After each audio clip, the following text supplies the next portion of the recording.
बायकोबद्दल म्हणतोय की घरातली कोंबडी आहे, तिला पण निरखून बघतोय. चला तर बघूयात तो नक्की काय सांगतोय. तर आर्याने नाक टोचलेलं असतं आणि तिच्या नाकामध्ये नथ आहे छोटीशी, त्यामुळे तिचा चेहरा सुद्धा मस्त दिसतो. त्यावरच डीपीकडे सांगतो की मला ना नाकात घातलेली नथ खूप आवडते, म्हणून मी सारखं बायकोला म्हणायचं बघ बघ बघ, असं मी प्रत्येकाला दाखवायचो. तर 2 दिवसानं बायकोनं काय केलं, नाक टोचून आली आणि म्हटली बघ बघ. पण मला काही कळतच नव्हतं. मग मी माझ्या आईकडे गेलो, तिला विचारलं, आई तुमच्या दोघींचं काही भांडण वगैरे झाले काय, असं मी तिला विचारलं. ती म्हटली नाही बाबा. मग ती असं का म्हणते बघ. या गोष्टीला 2 दिवस झाले तरी काय ती माझ्याशी बोलेना. ती मला प्रत्येक वेळेस म्हणायची तुम्हाला माझ्याबद्दल काय आवडते, माझं वागणं बोलणं राहणं याच्यातली काय गोष्ट आवडते.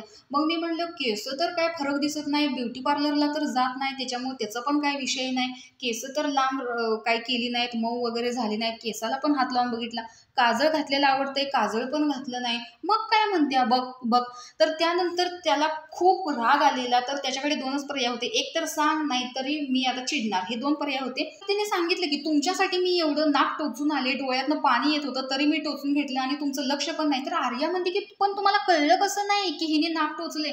तर तो अरे घरातली कोंबडी तिला पण निरखून बघताय आणि इथे सगळेच हसत असतात. तर अंकिता सांगते की मला पण माझ्या बड्डेला नथच दिलेली. त्यावर आर्या विचारते तू पण नाक टोचले का. मी 8 मध्ये टोचले, 2012 मध्ये. तर ती सांगते मी नाही टोचलं, बाबांमुळे मी नाही टोचू शकले, कारण आम्ही तिघींनी पण नाही टोचली, कारण ते म्हणायचे ना शेमडी पोरं नाक गळत होतं, ते तुळशीची काठी घालायचे, त्यामुळे मी नाही टोचलं. आणि मला वाटायचं की मी नाक टोचावं, पण बाबांना विचारलं का ते नाही म्हणायचे, त्यामुळे मी नाही टोचलं.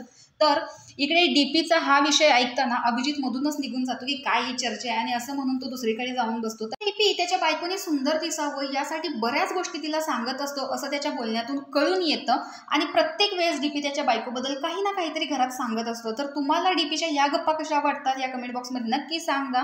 आणि अशाच बिग बॉस अपडेटसाठी आपल्या चॅनलला सबस्क्राईब करा. तोपर्यंत बाय.